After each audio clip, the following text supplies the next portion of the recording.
I think we played hard for that last quarter. I think we looked back and reflected on our game Wednesday and saw that we didn't play as hard those last 5 minutes.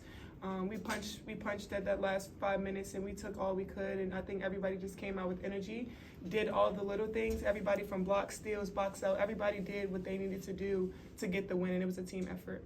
And then to start that fourth quarter, Teresa obviously went back to the starting rotation. Marina hits that three. I guess describe that moment, and was there confidence in you guys finishing it out from there? Yeah, I think we kind of knew that we had to come out swinging to start the fourth, and anytime, Money Mabry gets to knock one down, it makes the whole team feel good. So from that point on, we kind of knew we had shifted the momentum, and we just had to keep building on that moment and keep giving ourselves opportunities to chip away. And just one more for you, Angel. You talked about your free throws. You said you were going to come back better. You came back better.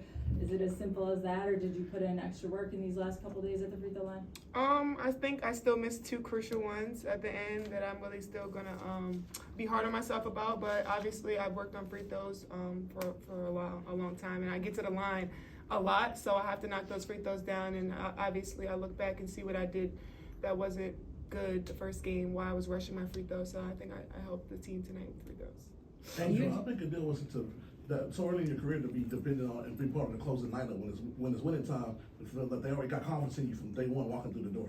Yeah, my vets have put a lot of confidence in me. My coaching staff has put a lot of confidence in me. They really don't treat me like a rookie, and they always just are there for me. They help me with plays, defensive assignments, and just being there as much as I can. I mean, it really helped me not being in foul trouble. Well, being in foul trouble, but going into the fourth quarter, not fouling anymore. So when I'm on the court, it's much better for me, and not having to sit down and not being able to help my teammates as much as I can. So. Yeah. Usually in games you get to look back and you think, oh, I could have done this better. This week you got the chance to kind of do that, playing them back-to-back. Free throws being one of the things, and you can answer too, but what were some of the things you got to get back and fix immediately, getting to play them back-to-back? Boxing out and rebounding, I think that was something that we really needed to do. I think they got a lot of rebounds that first game, and I think that was something that we really look back. I know that they're a great defensive team, they're a great rebounding team, and just being able to do those things, I know we're going to be able to pull it out. Coach Spo, how's it good to get that first with you under your belt? Angel, the other night, Lotto came and said that she came to see you. Tonight when you were playing, you had such a crowd out there. You talk about the impact that you're having, that you feel like you're having right now on the game? They're not just coming to see me, they're coming to see all of us. Being able to grow women's basketball, it's long overdue. A lot of these women, Diamond, she's won a championship, and I want to do the things that she's done here in Chicago. So being able to just give them their flowers, because that's what they deserve, and they earn this. A lot of them have done a lot of great things for the game, and I've admired this for a long time and watched a lot of them play. So being able to get this finally and being able to have more people come to the game, expect a lot more, for sure. Angel, how were you able to adjust from the early foul trouble and then actually close this out?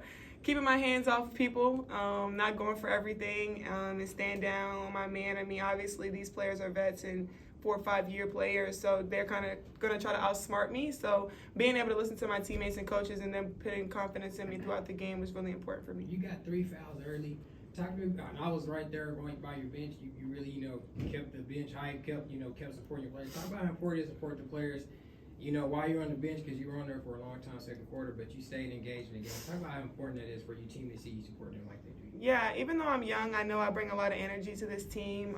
I know my energy is contagious, and I just try to boost everybody up as much as I can. I kind of figure my teammates out and how and when they like to be talked to or certain times. So just trying to keep everybody going, because, of course, the other team went on a couple runs, and just staying together. At one point we were down 8, one point we were down 12, but we didn't give up. So just being able to kind of have that voice and being able to listen to me is important. Hey, Diamond, how are you feeling after your second game back? You're up from 18 minutes, put in 24, and led the team with 16 points.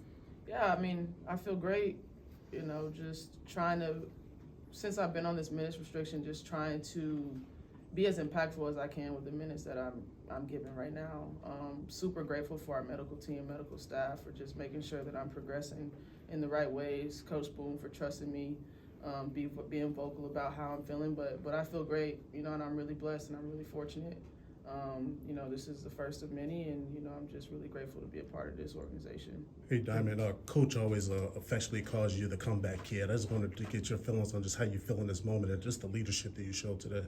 Yeah, I mean, you know, life is crazy sometimes. You know, it gives you some pretty tough battles. You know, I'm hindsight is always 20/20, and I'm very grateful for everything that I've been through. You know, it has been a crazy comeback. You know, it's been like multiple comebacks.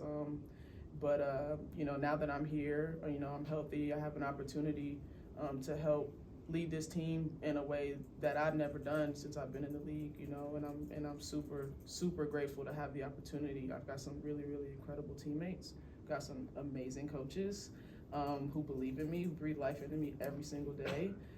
And so all I can do is make the most of that opportunity. You know, it's a dream come true. Speaking This for of, both of y'all, how's it feel to win like the way where Coach Spoon's been preaching to y'all, the grit and grind, not just win, but to win the way y'all got down, had the grit and grind, and kind of play that new attitude, Chicago Sky basketball?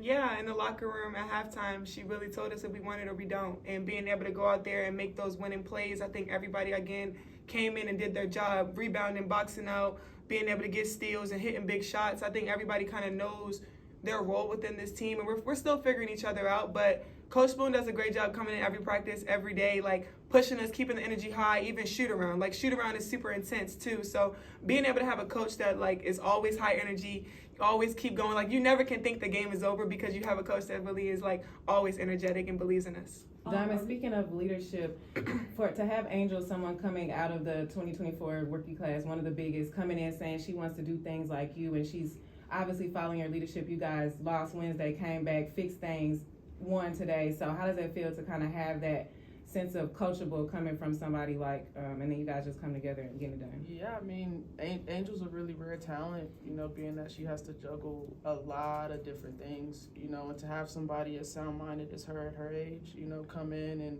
and have the approach that she has to work, you know, like this is a job. She's very professional. She comes in each and every day, gives us consistency, and it's just really impressive, you know, given the circumstances of her life and her career so early on. I'm happy to be an example for her. You know, I will continue to wrap my arms around her and make sure that she can have an opportunity to pursue those goals that she mentioned earlier. Arike hit that 3 late, cut the deficit to 3, got super loud in there. A timeout was called a short second later. What was kind of the mentality in that timeout, the message in that timeout, and you guys came up with some big stops after that? Well, I mean, Rike's a volume shooter. You know she's gonna get him up. You know, all we tried to focus on is just showing hands, making sure that every shot she takes is contested. Obviously, she's a very tough shot maker. You know, all you can do is kind of guard it as best you can and make sure that you have people around her to make it as difficult as possible. Going out there knowing that she's gonna try to take the game into her own hands, and we live with the outcome as long as we defend the right ways. Angel, what's been your biggest adjustment since being in the league? Fouling. I get 6 fouls, and I told Dana I'll use them all. But I need to stop fouling so much, and being able to get these 2 games under my belt, I'll definitely be better next game. I know my teammates need me on the court, even if it's not just scoring, just rebounding, being there, being my size, and my energy on the court and being so contagious. So working on fouling is something that I'm doing. Angel, Dallas provides a very unique kind of difficulty and challenge with just both the size itself and the depth and the amount of size that they have. For you, being able to play against them in your first 2 games, what lessons did you learn against this size and the amount that they have that you're going to be able to take further into this season and kind of further into your career? Yeah, I mean, I know that this is one of the bigger teams in the league. We played them twice early, so we probably won't see them again anytime soon. But knowing that you have to box out and rebound, you can't just sit under the basket. I mean, in college, I just thought I can just go up there and get the rebounds and snag them. Like, I have to really box out and actually go up there and get those rebounds because they are bigger players and stronger players than me. So I think we emphasized that a lot today, being able to go in and understand, like, they had 2 players down and then also Monique coming in, how aggressive she is. We knew how hard she was going to crash the board. So I think everybody did a great job just coming in and just doing their job defensively and just rebounding. 2 more. Angel, you had 11 points, 9 rebounds. How do you think you and Camilla are adjusting, especially coming from college just a few weeks ago? Just being able to be in the moment. I know Camilla would kill to be out here. She's been a great teammate to all of us, encouraging on the sideline. I'm super excited when she gets back. But we only can focus on the things that we have in hand. So I'm just trying to do my job as best as I can, whatever my teammates need me to do, set screens, be a leader, be a voice vocal, whatever they need me to do right now. So I'm just figuring things out on the fly and just living life. Last one. I started you to play that home opener official game with the counts. I didn't play preseason home opener. I'll tell you, I'll get back home to Chicago and have that official home debut and get the crowd behind you. Well, we're gonna have to focus on New York first. I'm sure New York is gonna want to see us again, but of course, going back home to Chicago, the environment was crazy. Just only having season ticket holders in there, so I know a great show out is gonna come when we play Saturday. But we have to focus on New York first. Thank you, players.